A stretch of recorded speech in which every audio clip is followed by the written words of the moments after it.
Okay, so for this minimum cost climbing stairs, you are given an array of integers cost where cost of I is the cost of taking step from the ith floor of the staircase. After paying the cost, you can either step to either the I plus 1 floor or the I plus 2 floor. Again, it's the same thing as to how we were jumping once or twice. You may choose to start at an index 0 or the index 1 floor. Return the minimum cost to reach the top of the staircase, that is just past the last index in cost. Okay, so there are two things which are different in this problem. The first one is this thing, which is you can either start at index 0 or 1, and the second thing is that you are given an array of integers cost where cost of I is the cost of taking a step. So if we look over here with the example 1, cost of 1 2 3, let me show you over here. So 1 1 2 3, um, a very nice trick in this problem is to add 0 um, at the end of this array or cost array, and you will see as to why it is. Now if I'm starting from over here, so let's say that this is index 0 1 2 3. So if I'm starting with over here, I will add the cost of 1 plus 2 plus 3, and when I reach over here, this is like your goal. Okay, so this will be 6. Or what I could do is I could jump twice directly to the goal. With that, I will just do 1 plus 2, and that will be 3. Okay, and then, or another way as to how we could do this is we can directly start from this index. We don't need to start at 0th index. This is the difference in this question.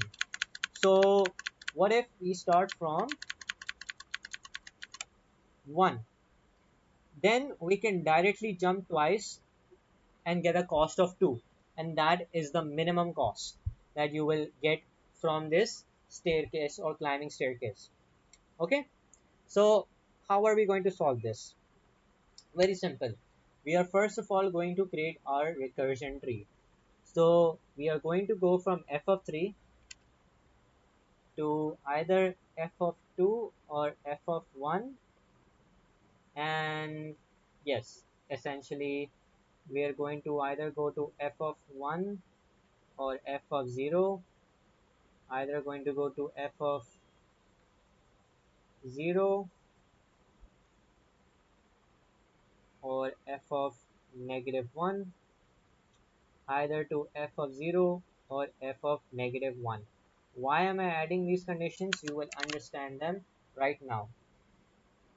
So um, if you look at this tree over here, okay, so we are saying we are, so let me draw this from this direction so you can understand. Okay, so f of 3, right?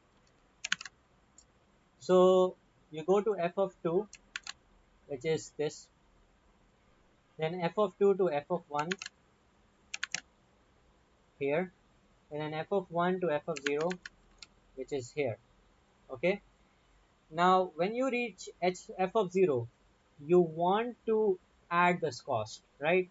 So you are going to return what the cost of 1, you're going to add that to this thing. So when you're going to return, you're going to add this. So 2 plus 1. When you're going to return from this recursion call, you're going to take this result 3, and you're going to add that to this. So 3 plus 3, that is 6. Now you're going to reach over here. You're going to say, okay, now take 6 and add this value. You get 0. So at the end, the answer that you're going to get will be 6. Okay, what this minus 1 means?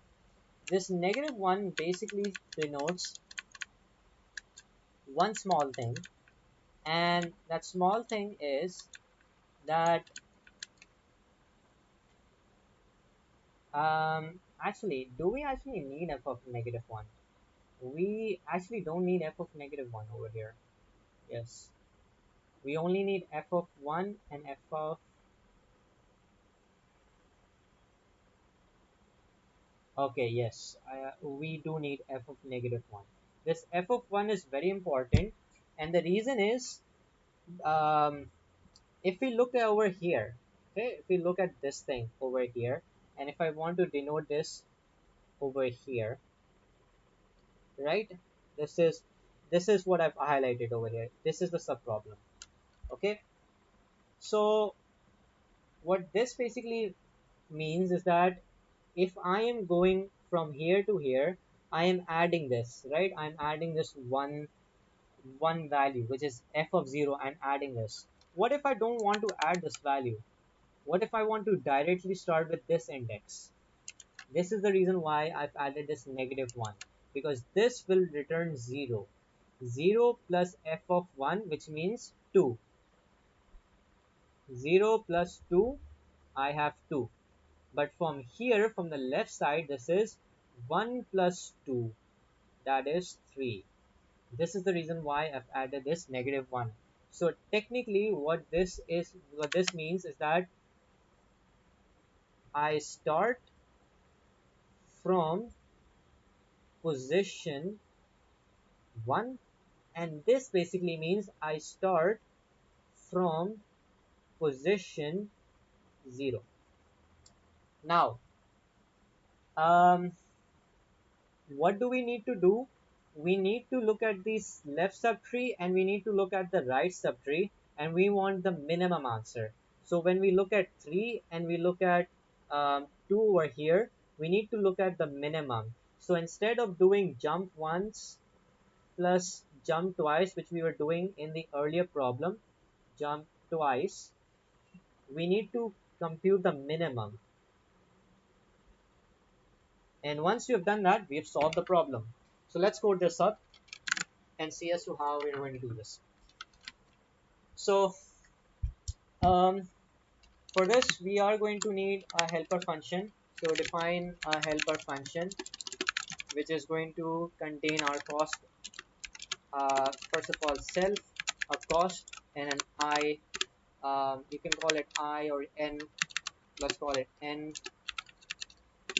And the first base case that we're going to say is that if I is lesser than equals to 1, return the value.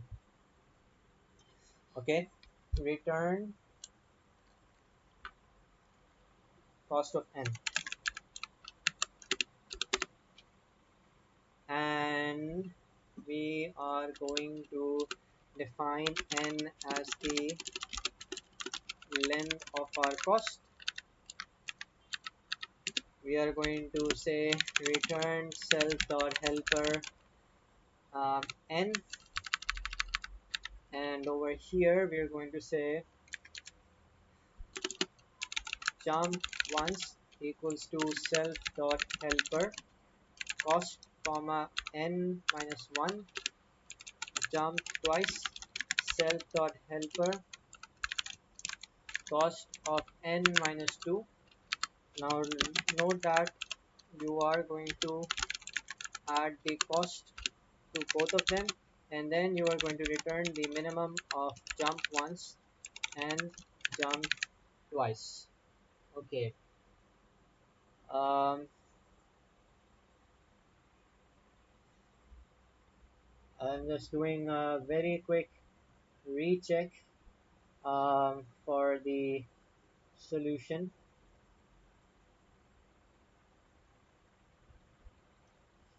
Yes, so one thing that I forgot to do was add the 0th element as well.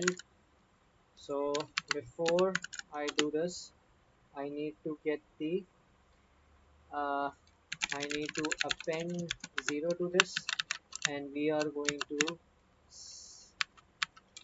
do this, and we are going to run and see if it works.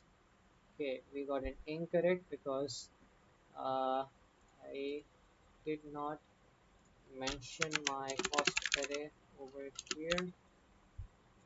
see if it works. Okay, if I is not defined, sorry, it's n, so I, so just to I. The reason as to why I like to use I, because I use I for arrays, so that's why. Okay, and it works. So what did I do over here? If you add this over here, which is that you're adding 0, then technically you have like 4 elements. And if you have 4 elements, if you look over here, the recursion call is being called for the positions in the array, which is position 3, position 2, position 1, position 0. So if I add the 0th element above here, my n will become 4, and this will be called for f of 4. We don't want to do that. That's the reason why I added the element 0 afterwards. Okay, over here. Um, so what happens if you get -1 over here? I think so this won't get calculated. It will, uh, because if I am at 2, so it will call 1 and 0. If I am at 1, it will call 0. It won't call anything else. It won't call anything else. It won't even go to that depth. Yes. Sorry, yes. So this thing won't happen actually. It will just choose 1 or 0 from over here. Sorry, my bad. It will not do this f of -1 thing. Anyways, moving on. So we can submit this. This will work. Um, Now what we're going to do is we're going to convert this into memoization. Remember these steps for memoization. We are going to define a DP array. So let's do that very quickly. So DP array is going to be defined as um, -1 times n plus 1. You're going to send your DP array over here. You're going to initialize my DP values. So my DP value of 1 is just going to be cost of 1. This is the base case. And the value of DP 0 is going to be cost of 0. Okay, very simple what we were doing earlier. Um, for jump once, jump twice in the climbing stairs, we've done the same thing. Over here, we're going to remove this base case because I've already added these values over here. I'm now going to add um, the I'm going to check if the DP array has a -1 value or not. So if it doesn't have a -1 value, you're going to return DP of n. You're going to store the result of DP of I in over here. So I'm just going to grab this, paste this here, and you're going to return DP of I. And you need to specify DP in all of the recursion calls, and you need to add DP over here as well. So let's run this and see if we have converted this successfully. No. Why have we not converted this? Because of the fact that DP n does not exist. Yeah, sorry, I, DP I. Okay, it is working. If we submit this, it will be submitted. So memoization is done. Now we are going to look at tabulation.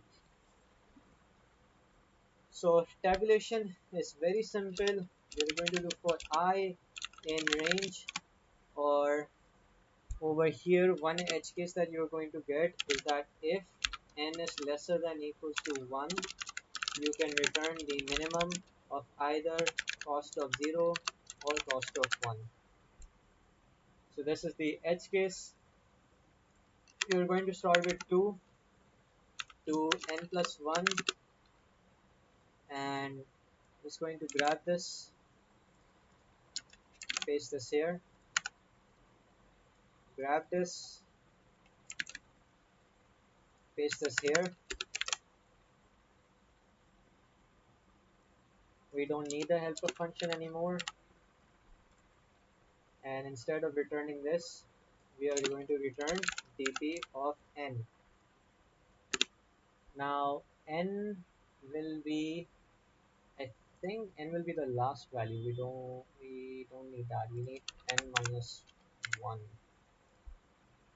because I added. Okay, so helper, who's calling any helper function? Okay, so instead of this, okay, so instead of calling this thing, we're going to say dp of I minus 1, and instead of this, we're going to call dp of I minus 2. Okay, so I think it is n. Yes. Okay, so what did I do? Very simple, very simple. So if you understand memoization, this will be very simple. I'll just go over what I did in the memoization and then what I did in the tabulation. So in memoization, what I did was, let me open the code for memoization. Okay,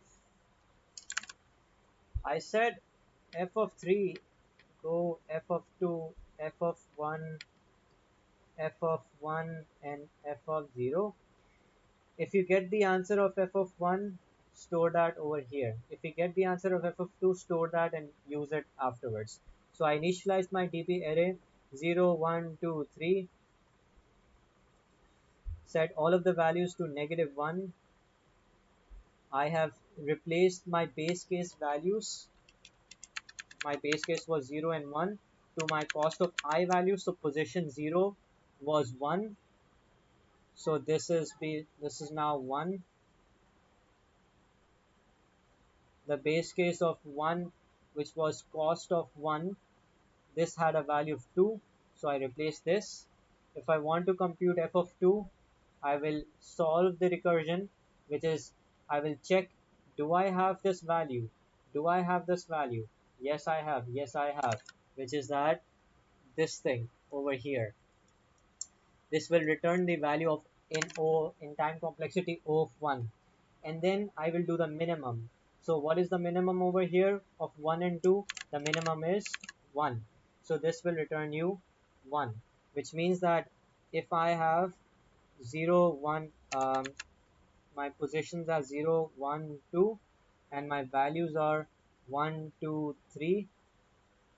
So if I am at this staircase or at this stage, the minimum value that you can get is 1.